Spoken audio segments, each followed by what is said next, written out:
bakal belajar hari ini, tapi aku nggak mau belajar sendiri. Atau kalau kamu lagi belajar terus nggak mau belajar sendiri, ayo aku temenin.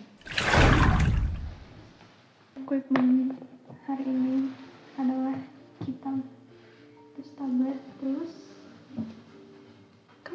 kamusnya ada di HP ya, jadi kita bakal buka-buka HP buat ininya, belajarnya ya. Jadi pagi ini kita bakal mutalaah kitab yang akan aku kaji sama guru aku, yaitu kitab Ajizatud Daulatil Khilafati fil Hukmi wal Idarati. Ini kitabnya bahasa Arab. Biasanya aku pakai pensil ya, pensilnya aja, pensil aku. Kita buka. Kayaknya aku notice sesuatu deh, tangan aku kelihatan, jadi kita akan ambil handshake yang ada aja ya. Handshake-nya warnanya nggak senada, tapi ini biru, terus nanti ada compliment color, I don't know, I don't remember.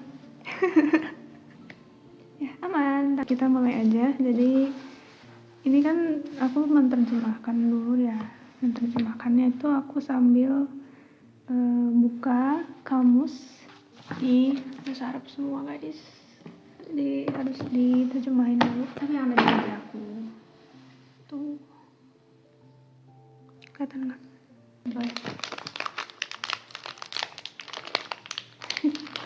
Bismillah. Ini pakai tangan kanan ya, ini mirroring aja.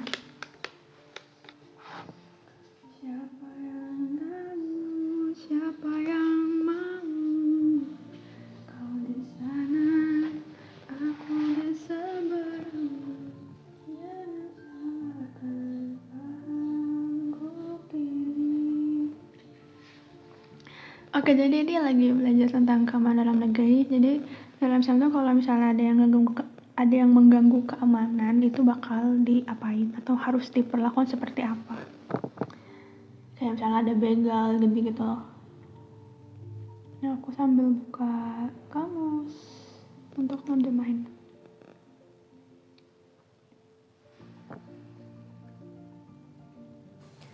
Jadi karena vocabulary aku yang masih sedikit dari bahasa Arab, makanya ada banyak kebutuhan aku untuk masih buka-buka kamus ya. Jelek banget lagi si ininya. Kan ada aja kan, tiap kali mau belajar, mau serius tuh pasti ada aja gitu sesuatu yang merasa ini kurang sempurna, ini kurang perfect, I need to make it perfect.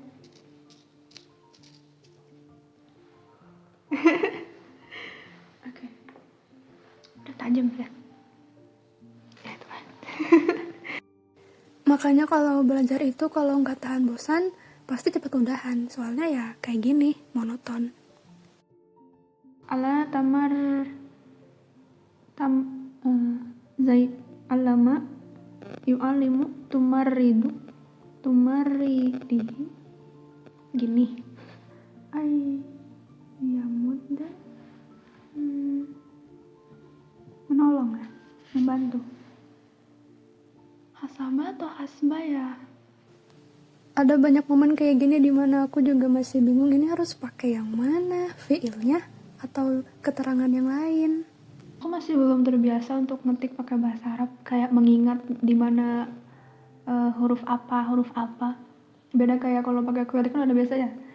We remember where the T is, where the A is dan sebagainya. Tapi kalau ini lam mana lam, alif mana alif, bab mana ba. Oh ini salah, ini nun bukan ba. Masya Allah.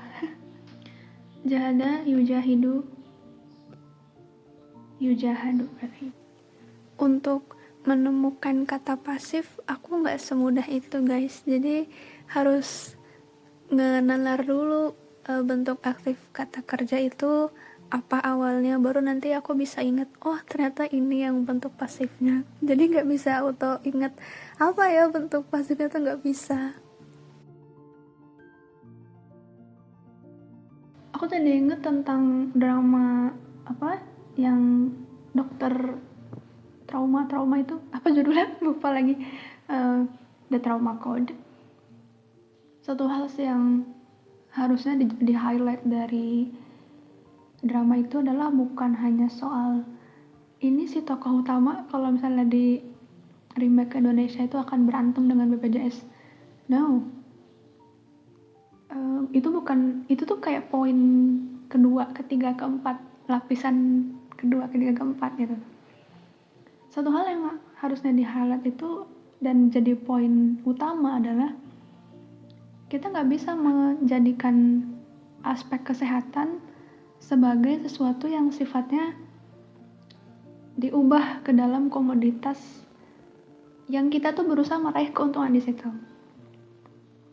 Dan yang namanya mengobati, menangani pasien tidak seharusnya menjadi sebuah hal yang diperhitungkan untung ruginya, tapi ya udah itu pelayanan aja untuk para pasien itu.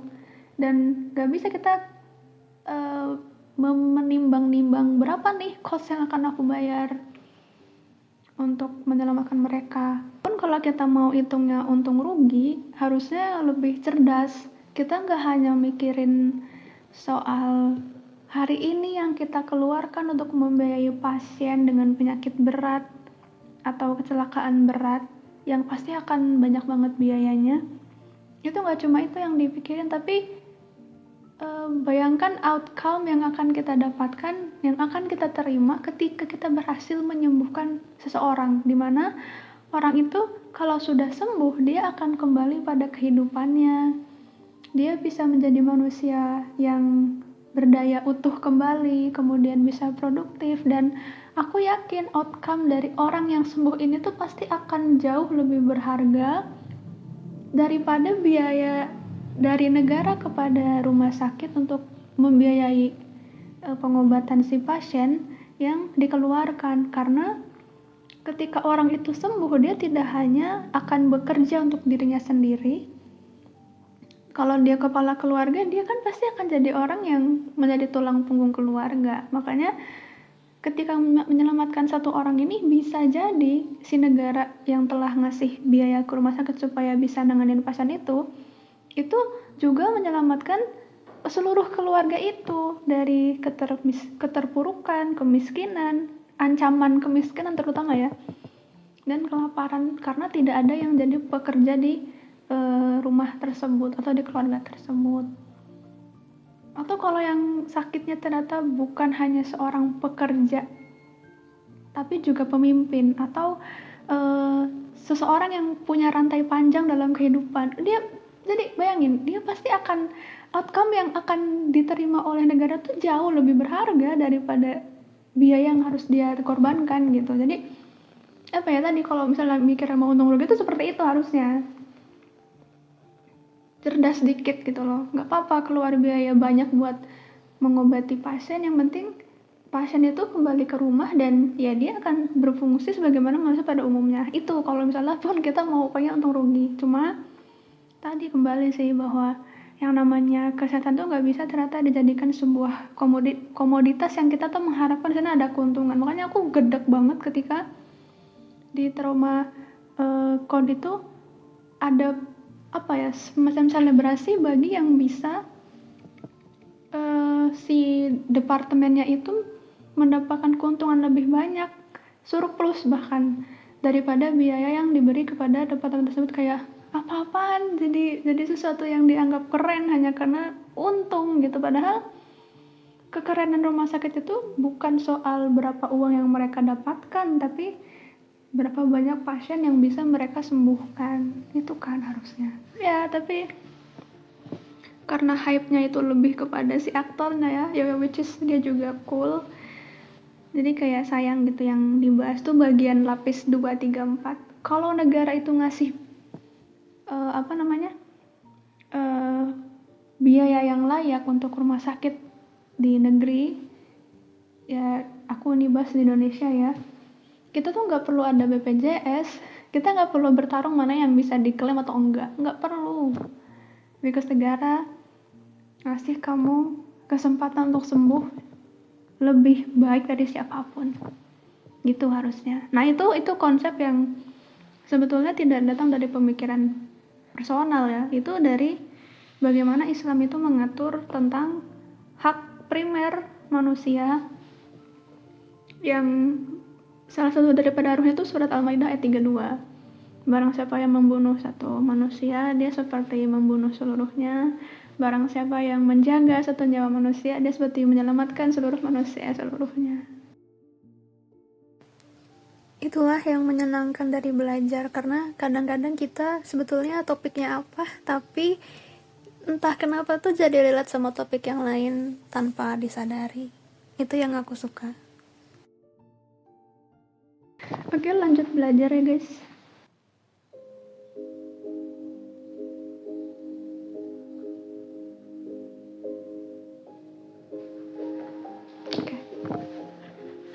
Lagu yang tadi ada di background itu adalah Aidenan dari Gibran Alsoser, I Like It A Lot.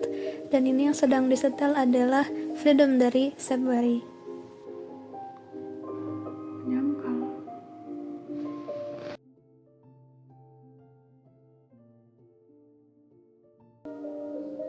Oh, diasingkan. Hapus aku mana?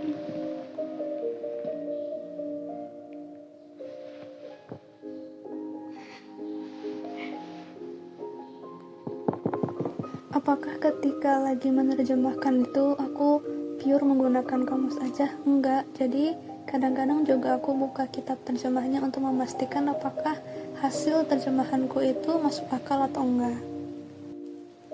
Namun terjemahan yang digunakan itu bukan sebagai panduan utama. Tetap aja kalau kita berusaha memahami sesuatu dari kitab aslinya yang mana berbahasa Arab atau kitab-kitab lain dari bahasa yang asli, misalnya ya sebutlah bahasa Spanyol gitu ya, kalau bisa itu jauh lebih ngena di pemahaman kita daripada kalau kita hanya baca terjemahannya aja. Ya mirip lah kalau aku lagi baca novel terjemahan dari bahasa lain yang bukan bahasa Inggris.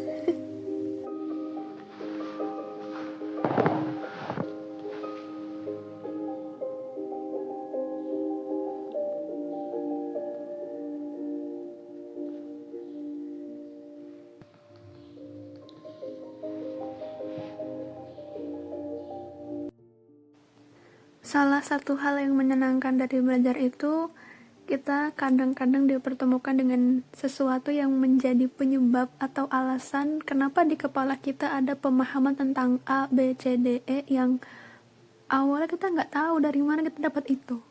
Nah, di momen kali ini juga aku beberapa kali mengalami itu. Kayak misalnya, teman-teman kan tahu ya ada kata rujuk dalam bahasa Indonesia. Biasanya itu kan terkait dengan kembalinya hubungan suami istri gitu. Dari sini aku menemukan semacam penyadaran, oh aku nggak dari mana kata rujuk itu berasal.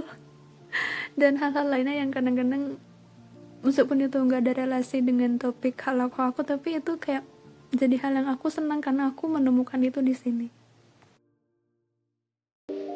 Wah, ini jadi aku lagi belajar tentang bagaimana Allah itu mengatur sanksi kepada yang melakukan begal atau hal setara itu seperti merampok, perompak dan sebagainya. Any country probably have different kind of term of it. Nah, jadi kan kadang begal itu ada yang sekaligus menyabut nyawa ya, selain merampas harta. Kadang keburu mencabut nyawa tapi nggak keburu ngambil harta yang dia berusaha ambil. Kadang ya udah dia sebagai orang yang rame-ramean aja untuk menakut-takuti masyarakat, kayak geng motor yang bawa parang segala macam atau anak-anak muda yang bawa begituan. Itu sama Allah kita diatur sanksi untuk mereka seperti apa di Al-Maidah ayat 33-nya. Kan tadi aku nyebutin Al-Maidah ayat 32 ya sebelumnya. Nah, itu beda-beda tuh kalau ada yang membegal tapi belum sampai di tahap merampas harta dan nyawa dan baru sampai menakut-takuti aja sampai kita nggak berani keluar rumah misalnya, itu diasingkan di tempat yang jauh banget. Terus kalau misalnya ada orang yang dia udah ngambil harta si korban tapi nggak sampai membunuh, nanti dia dapat hukuman kayak dipotong tangan sama kakinya bersilangan gitu.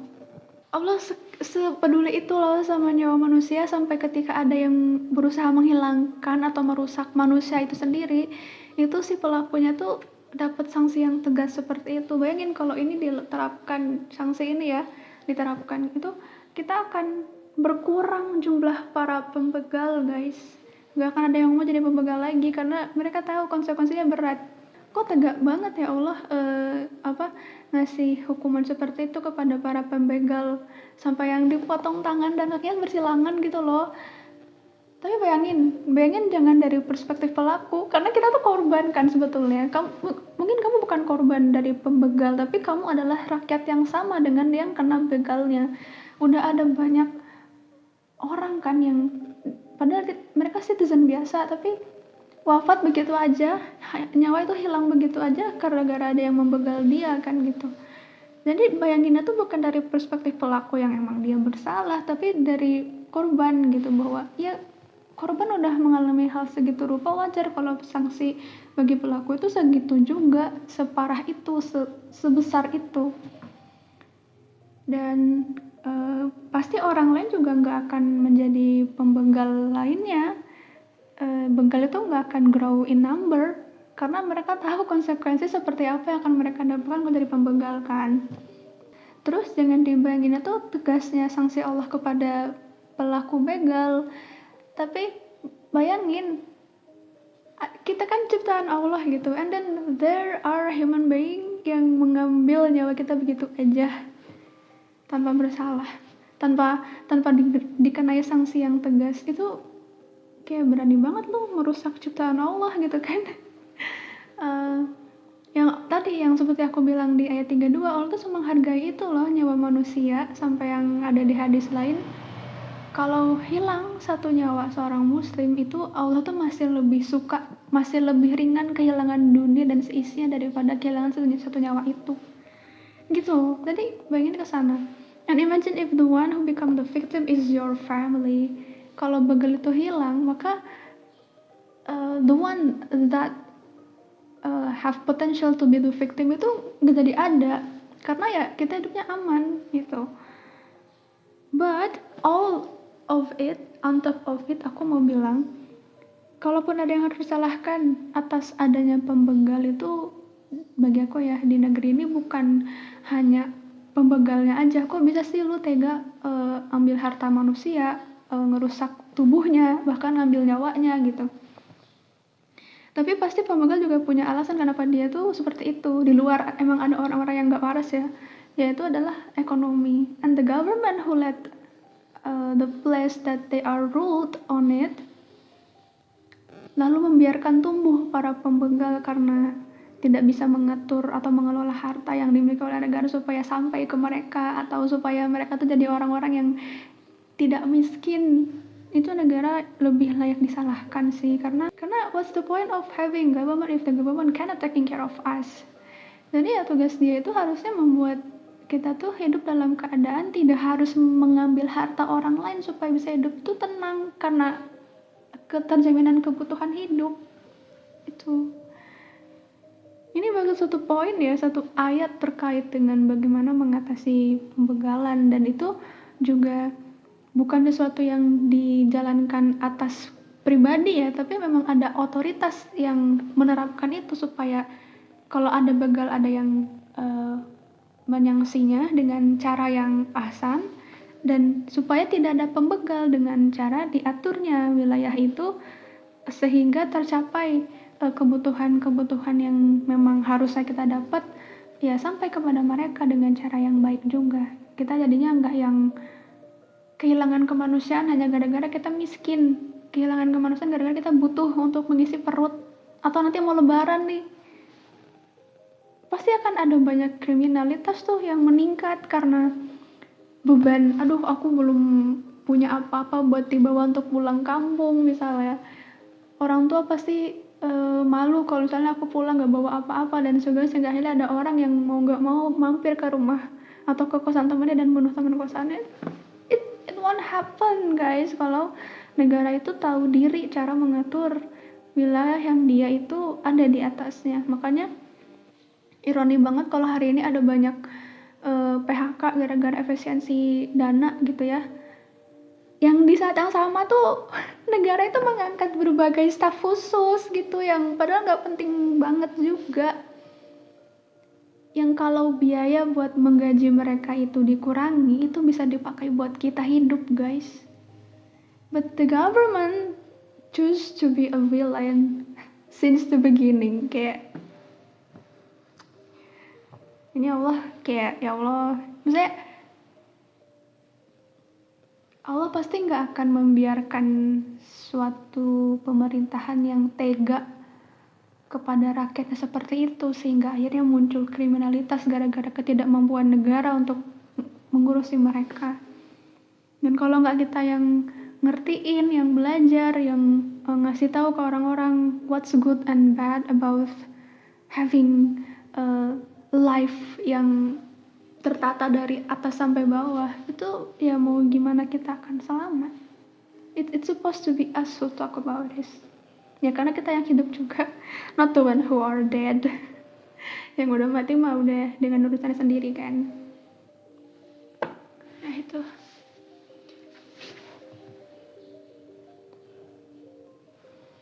Aku udah selesai menerjemahkan 2 paragraf panjang.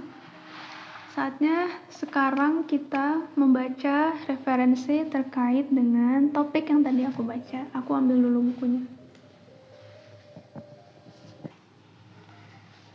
Ini kitab Al-Ahkamus Sultaniyah dari Imam Al-Mawardi. Let's jump into the 5th chapter, halaman 105, and I'm gonna read it in silent. Okay, sambil dinyalain.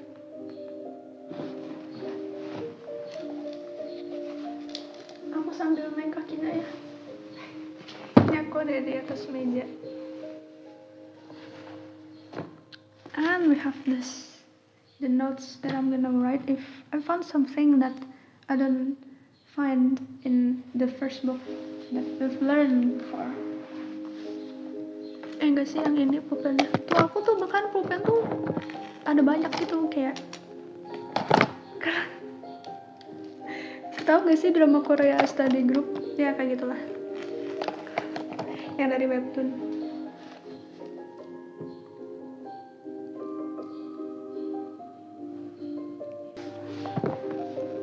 Lapar gak sih? Aku punya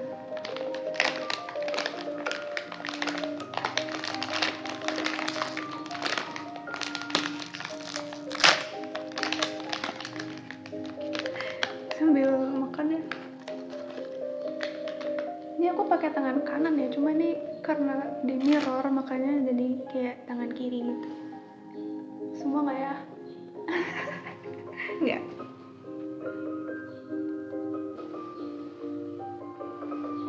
Umuruman.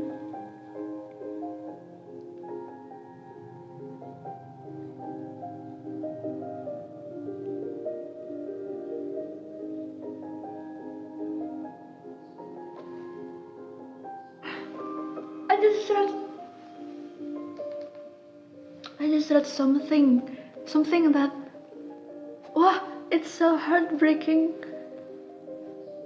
Aku nggak, oke.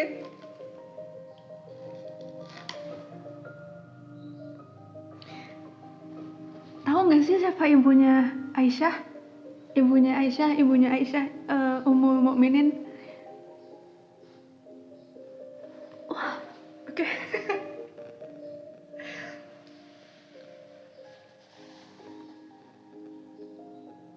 It was something that I wanna write.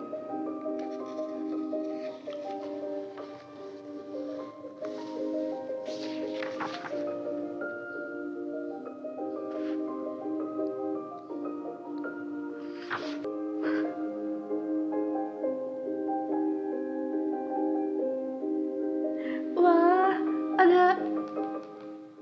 Jadi kan ada di kitab yang pertama tadi kan dibahas satu topik yang nggak terlalu dalam, cuma kayak disebut aja.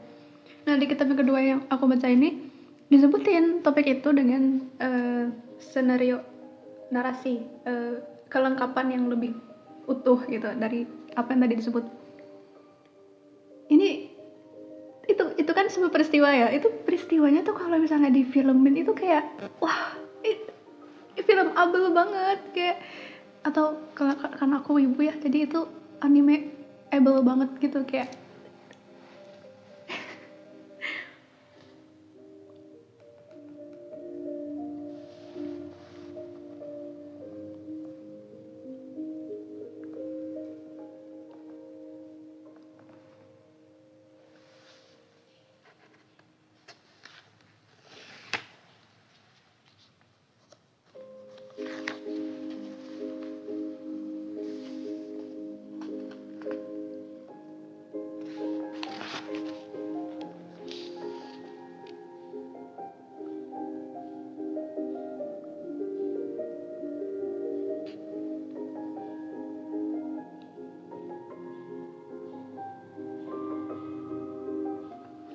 Oke, ini karena videonya panjang, udah ada peringatan memori mau habis dari HP aku, jadi aku sudahi aja rekamannya sampai sini ya. Semoga bisa jadi teman belajar yang seru buat teman-teman. I'm too much talking, I'm sorry, but no, I'm not sorry. It's your fault because you watch my video. Cause lighting, maaf guys. Ya, sampai ketemu lagi di vlog yang lain kalau aku mau nge-vlog lagi. Ini buku yang aku baca tadi sebagai pelengkap dari kitab yang akan aku kaji bersama guru aku nanti. Something that I wanna say is belajar itu emang kayak gitu, pasti lama, pasti bosen, pasti kadang kita ngerasa aku kayaknya tadi udah effort banget tapi ternyata baru segini yang aku pelajari. Nah, tapi ya udah dinikmati aja. Aku pernah ya seperti yang aku pernah sebutin di reels yang aku membacakan tentang ilmu itu bahkan baru ngasih kita sebagiannya doang kalau kita itu udah ngasih segalanya. So can you imagine kalau kita gak ngasih segalanya atau kita baru ngasih sebagiannya doang, ilmu mungkin bahkan gak ngasih kita sedikit pun. So ya, bersabarlah teman-teman dengan belajar kalian. Aku juga akan berusaha bersabar dengan belajarku. Itu kebiasaan yang aku lakukan sebelum halakoh ya, terutama kalau waktunya lagi luang. Jadi kayak enak gitu untuk sambil dengerin lagu lah, sambil nyemil lah. Kalau lagi nggak banyak waktunya ya sat-sat aja gitu, kayak ya udah sih gak usah memanjakan diri. Oke, itu aja dari aku. Sampai ketemu lagi di video yang akan datang.